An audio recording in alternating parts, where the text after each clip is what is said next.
Hello. So today I have a very bougie video for you. We're gonna go over my top 5 luxury fragrances from niche houses. If you guys know me, you guys should know that I have a thing for fragrances. Fragrances is something that I have a huge passion for, and it's something I definitely invest in. For this video, I have teamed up with an online retailer called Twisted Lily Fragrances. They are an incredible online retailer, and they carry the most well-curated selection of fragrances that I've ever seen. A lot of these fragrances that I'm going to be featuring in this video are actually from their site, and you guys can get a small discount on all of them. So definitely check them out. The description for all of these fragrances and links to them will be in the description box. So with that said, let's get to this list. At number 5 on my list is Cheeky Smile by the house Jusbox. This fragrance is inspired by the acid jazz scene in London in the 70s, I believe. Is it in the 70s? When did acid jazz happen? But this one is really amazing because it combines so many other fragrances that I love all into one bottle. It combines Molecule 1 and 2, it combines Another 13, it combines a bit of Dior Eau Sauvage, a lot of ones with like Amber and ISOE Super. If you like those scents, definitely check this guy out. This one is all of those things, but intensified. The opening of this fragrance is kind of sweet and juicy. It almost smells like a pear, in my opinion. But the dry down is very warm. That ISOE Super and the Amber really come through with it. And it is a beast when it comes to longevity. If I spray this in the morning, I'm going to be smelling this in the evening time. If you spray it on your jacket, it's never going to come out. So a little goes a long way with this. Packaging of this one is also so unique, but also kind of a rip-off because there's only like this much fragrance in it and the rest is just a glass bottle that's frosted. But like I said, a little goes a long way with this. In terms of my ratings for Jusbox Cheeky Smile, I gave the scent a 3.5 out of 5. I do find that if I spray too much of it, it can be a little bit cloying, but it's a smell that I really love. The uniqueness, I gave a 3 out of 5, simply because, like I said, it kind of combines a lot of other fragrances all into one, so it's reminiscent of them. In terms of projection and ciliage, I gave it a 4 out of 5. This one would be really great for clubbing or a night out because it projects quite a bit. Longevity, a 4 out of 5. Like I said, if you spray this on clothing, it's never coming out. Number 4 is from the house of Xerjoff. And in the fragrance community, this fragrance house is getting a lot more hype these days, I would say. And this one has by far the prettiest bottle out of every bottle on my list, which is saying something because the other bottles on this list are also quite pretty. But this one is called I can't ever pronounce this. It's called Apollonia? Apollonia. And the story behind this fragrance is really quite cool. It is a bottle and fragrance that's inspired by the Apollo moon landing. So the person that made this kind of used that story as sort of a point of inspiration when formulating this. This one has iris, floral notes, and musk. The musk is very pronounced, but not overpowering. So if you don't like musk, I would still check this out. The musk just kind of gives it a really nice base when it comes to the way it's blended. The iris really comes through, especially when you look out at it, and the floral notes is definitely what you kind of notice at first. Also, what you notice about this fragrance is that it's a little bit animalistic. There's something in there, I don't really know what it is, that kind of makes it a little dirty too. So it kind of makes it feel a little sexy, it gives it a little edge compared to all of the softer notes that I mentioned, like, you know, the iris and the white floral. This one is blended really beautifully, and it definitely leans feminine, but I can definitely see men rock this as well. It's a very unique scent. If I could describe this fragrance in one word, it would be rich. This smells like a rich, bougie ass aristocrat in France with like a walk-in closet, and money is the last thing that they are worried about in life. That's what this reminds me of. It just smells like money, in my opinion. It's just so classy, and there's no other way I can describe it. It just smells classy and rich. In terms of my final rating for this, I would give the scent a 4 out of 5. It is a really pleasant smell. I love it. It's one of my favorites in my collection. The uniqueness of 4 out of 5. I haven't smelled any floral fragrance ever that really kind of has that kind of dirty twist to it, and it's very unique in the way that it's blended.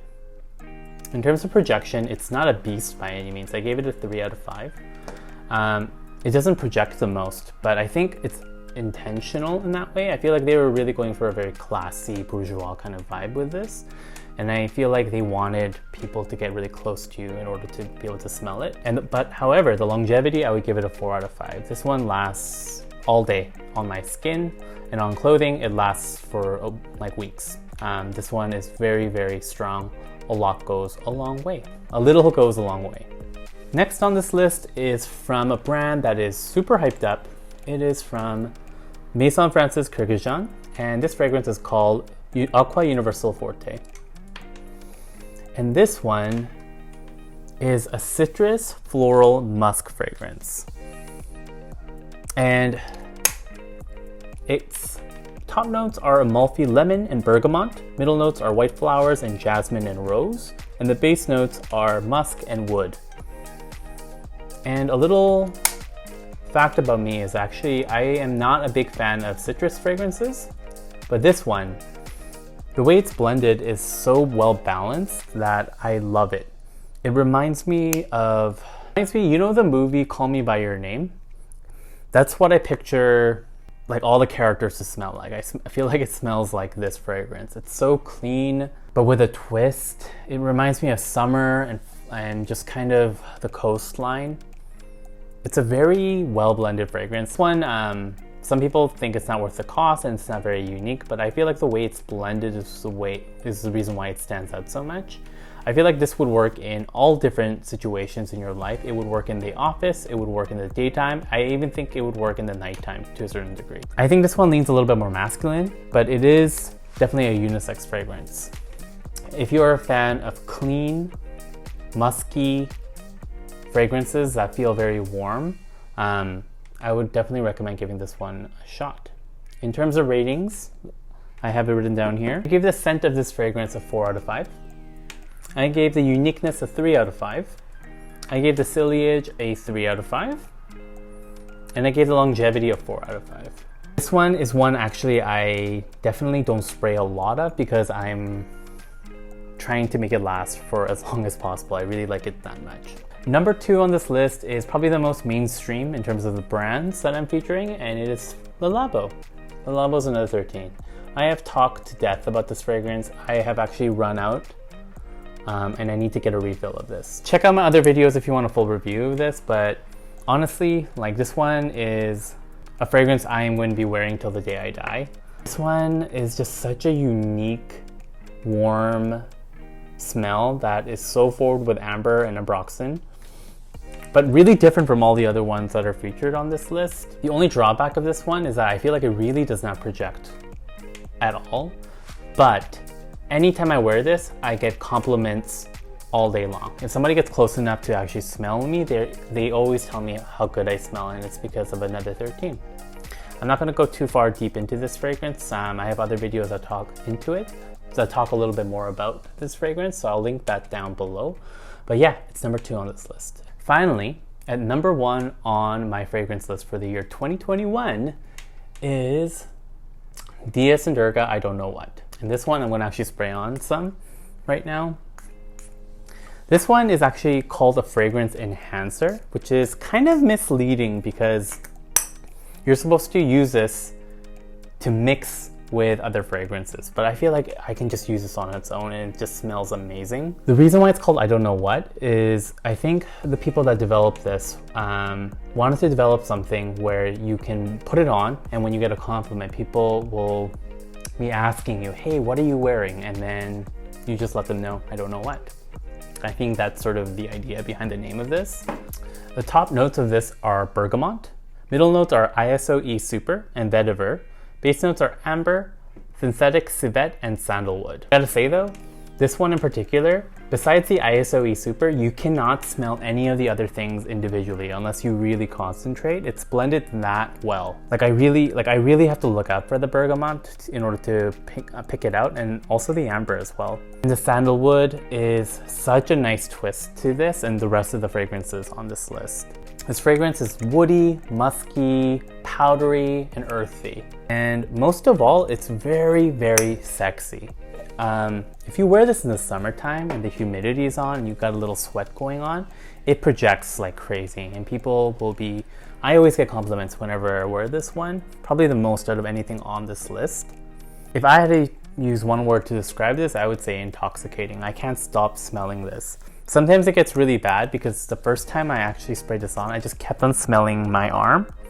And I couldn't stop, and it was the reason why I ended up picking it up. In terms of the ratings for this, I would give the scent a 4 out of 5. I would give the uniqueness a 3 out of 5. I would give the projection a 4 out of 5. And I would give the longevity a 5 out of 5. Alright, so that wraps